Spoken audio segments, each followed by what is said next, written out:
Welcome back. You're still tuned in to News and Views with myself, Salailo Makwidiri. The time is 4 minutes past 9, and we're going to be having our hashtag fired up feature. If you just joined us, this is the part of the show where we get you fired up, we get you motivated, we get you excited for what's coming in front of you, whether it's challenges that are challenging you or testing you, or you just need a little boost to get you ready to tackle whatever that you're facing. And we're going to be doing that with our good friends at Africa Muslims Agency. This hour of the show is proudly brought to you by Africa's Muslims Agency, and they are joining us via a virtual platform. Assalamu alaikum.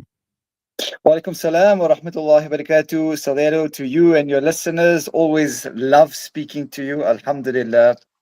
No, the pleasure is all ours, and I know it's going to be another insightful one. I know it's going to be another motivational one.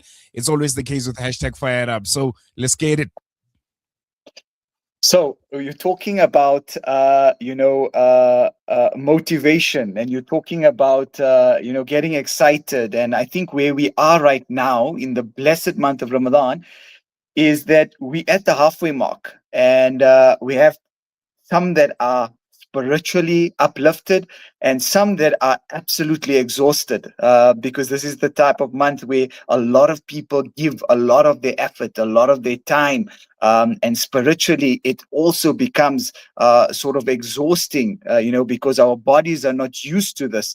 But this is where we try and look at the re-evaluation of where we at this current stage. And one of the things that we need to by now already have sort of realized that this month holds so much of value spiritually. It allows us to be so much of the better versions of ourselves.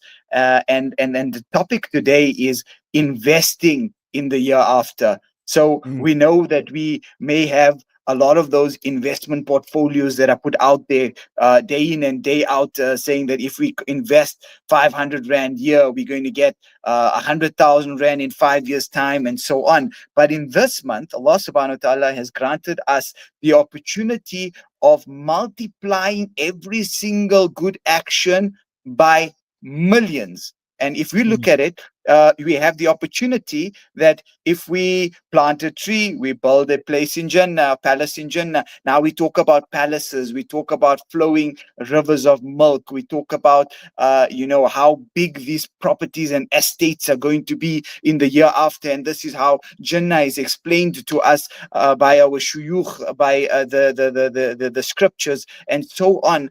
And this month is the baseline and the platform of earning and building that investment in the year after.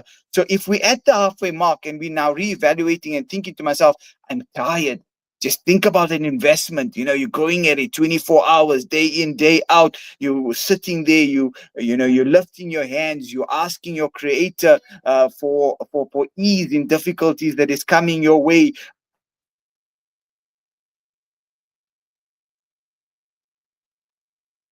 For situations that you've maybe been struggling for the past few years, and this is the opportunity for the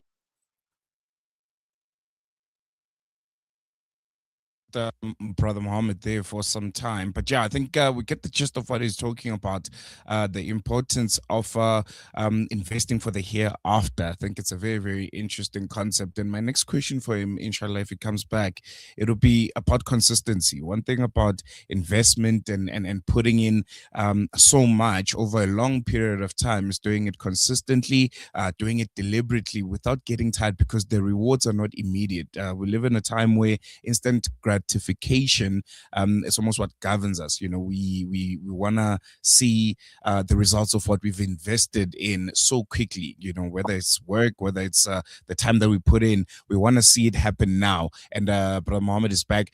I just had a question before we lost you there. I wanted to jump in.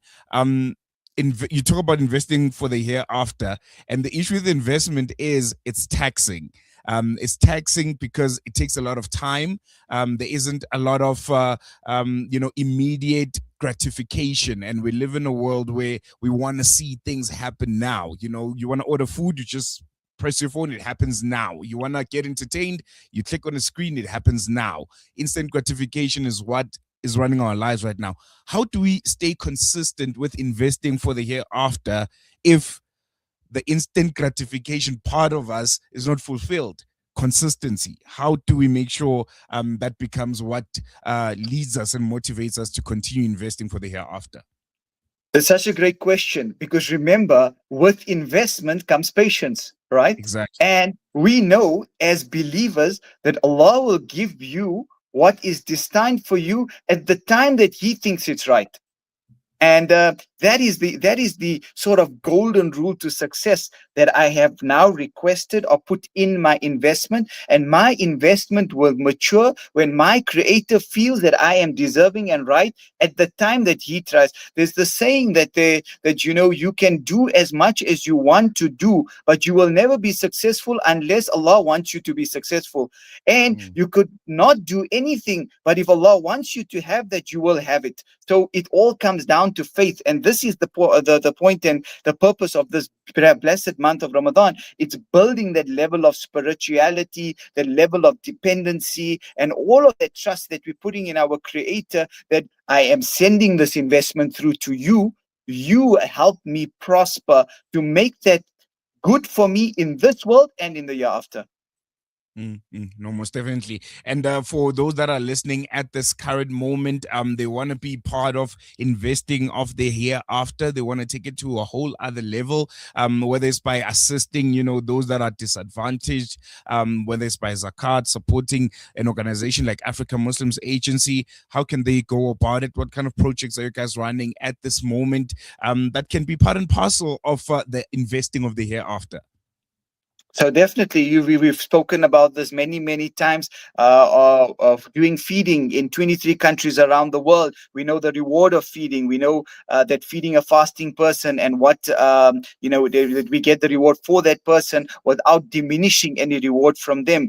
We have hamper distribution that we're giving to households that are helping to break their fast every single day. We have water projects in Africa and Afghanistan where we're building water wells as long sustainable projects. And these are all opportunities of creating that investment, as well as looking at the kind gestures of being kind to the next person.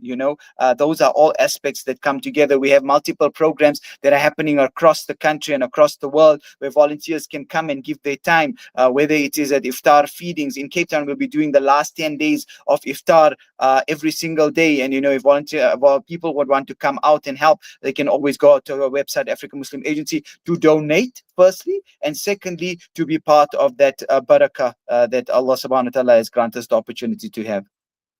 Well, there you have it, Brother Mohammed Tahir Hamid from African Muslims Agency. Always a pleasure having you on air. Always looking forward to what you have in store for us, and hope we chat again soon. Assalamu alaikum. Alaikum salam wa rahmatullahi wa barakatuh. There you go. Investing for the hereafter with volunteer and events coordinator Mohammed Hamid of Africa Muslims Agency. Interesting concept, and I think one that we all need to think about a bit more.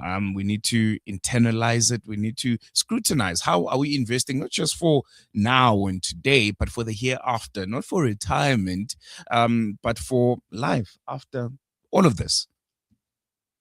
Really puts things into perspective. We're going to take a quick break. When we come back, we'll be focusing on the war out in Iran, where some European nations are getting involved. One notably being Spain, which has essentially told Donald Trump that we won't be part of this war. And they've also rubbished the threats that Donald Trump made of essentially sanctioning Spain economically. And we'll be speaking to organizer, researcher, and activist who's working on the African continent against corporate exploitation and mining, Marta Gabrish. She's a Spanish resident and she's well vested in Spanish politics. So she'll be joining us right after the short break. This is News and Views.